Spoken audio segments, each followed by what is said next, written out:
প্রিয় দর্শক আসসালামু আলাইকুম, আপনাদেরকে স্বাগতম জানাই orthopaedic surgeon doctor Zillur Hasan রনির কথোপকথনে, যিনি পঙ্গু হাসপাতালে অর্থোপেডিক সার্জন হিসেবে কর্মরত আছেন। আমাদের দৈনন্দিন জীবনেই আমাদের মনে অর্থোপেডিক জনিত কিছু প্রশ্ন আসে, সেসব প্রশ্ন থেকেই বাছাই করে আমরা কিছু প্রশ্ন আপনাদের হয়ে স্যারকে করছি।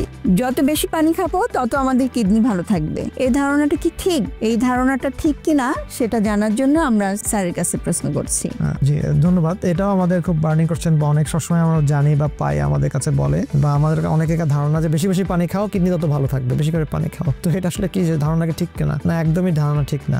কারণ কিডনির কাজটা কি? কিডনির কাজটা আপনার শরীর থেকে রক্ত থেকে খারাপ জিনিসটাকে বের করে ছেঁকে বের করে দেওয়া এবং ভালোটাকে ফেরত দেওয়া। তো আপনি যখন কিডনিতে পানি খাবেন, পরিষ্কার রাখবে, ও কিন্তু ওর একটা ছাকন ক্ষমতা আছে। আপনি যখন খাবেন ও কিন্তু ততটুকুই ওর দরকার, ততটুকু সে নেবে, বাকিটা কিন্তু বের করে দেবে। আপনি যখন একটাকে, এবং এই চাপটা কিন্তু কিডনির উপরে পড়ছে, এমন না যে অনেক বেশি পানি খেলে ওর যতটুকু দরকার সে ততটুকু রেখে বাকিটুকু বের করে দিবে। তো আপনি যখন, তাহলে আমি যদি খাই প্রবলেমটা কি হবে? কারণ ওর তো একটা ওয়ার্কলোড আছে, তাই না? ওয়ার্কলোড আছে। আপনি যখন তার রেগুলার কাজের বাইরে ওকে বেশি ওয়ার্কিং দেবেন, তখন কিন্তু আপনি নিজেও ফ্যাটিক হয়ে যাবে। আপনাকে যে কাজ দেওয়া যায়, আপনি যদি এর চেয়ে বাইরে অতিরিক্ত কাজ দেওয়া যায় এবং প্রতিদিন তার চেয়ে বেশি কাজ দিই আমি আপনাকে, তাহলে কিন্তু একসময় আপনি হাঁপিয়ে যাবেন। সেম জিনিস, এটা অর্গান যতটুকু দরকার ততটুকু খাওয়া উচিত। সাধারণত আমাদের 1.5 থেকে 2 লিটার বা 2.5 লিটার পানি খাওয়া উচিত। আপনি যখন এর চেয়ে বেশি খাবেন, তখন এটারও ন্যাচারাল ক্যাপাসিটির বাইরে ওকে তাকে কাজ দিচ্ছেন আপনি, যেটা তার এখন দরকার নেই। তখন আপনি যখন বারে বারে দিনে দিনে প্রতিদিন এটাকে বাড়াতে থাকবেন, ও কিন্তু একসময় ফ্যাটিক হয়ে যাবে।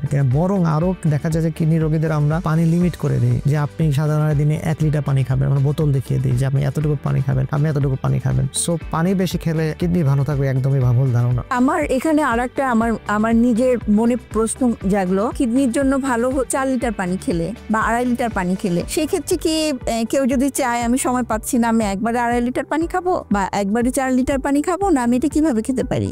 আচ্ছা, এই পানিটা আসলে বেসিক্যালি আপনার 24 আওয়ারের মধ্যে কনজাম্পশনের আমরা যেটা বলি 24 আওয়ারে হিসাব করি আমরা, যে আপনি 24 ঘন্টার মধ্যে আপনি সারাদিন আপনি এতটা খাবেন। আর এই পানিটাকে আপনি বারে বারে খাবেন না একবারে খাবেন? তো এখন যদি আমরা ন্যাচারালি চিন্তা করি, একটা মানুষ সারা দিনের খাবার যদি আমি আপনাকে একবারে খাইয়ে দিই, তাহলে আপনি কতটুকু নিতে পারবেন? আর সারাদিনে ওই খাবারটা আপনি সারাদিনে একটু পর পর বারে বারে খেলেন, এটা আপনার জন্য সুবিধাজনক হবে। সো আমরা আসলে চেষ্টা করি যে এই ধরনের পানির রিকোয়ারমেন্ট আমরা বলি 24 ঘন্টার হিসাব, 24 আওয়ার রিকোয়ারমেন্ট এতটুকু, 24 আওয়ার রিকোয়ারমেন্ট এতটুকু। তো আমরা সাধারণত বলি আসলে বেসিক্যালি আস্তে আস্তে খাওয়াই ভালো, সারাদিন মিলিয়ে খাওয়া। একবার যখন আপনি খাবেন তখন তো একই সাথে লোড হলো, কিডনি কিন্তু ফাংশন করে প্রস্রাবটা বের করে দিল, বাকি সময় কি করবেন? বাকি সময় তো চাহিদা থেকে গেল, কিন্তু আপনি খেতে পারছেন না, কারণ লিমিট তো 1.5 লিটার। তো আপনি এটা কিভাবে মিলাবেন? তো এটা একবারে আস্তে আস্তে যেন 24 ঘন্টা হিসাব করে নিব যে আমি কতটুকু খাবো। এই জন্য বোতল দেখিয়ে দিই যে সারাদিনে এতটুকু চাহিদা, এতটুকু খাবে, এইভাবে হিসাব করা।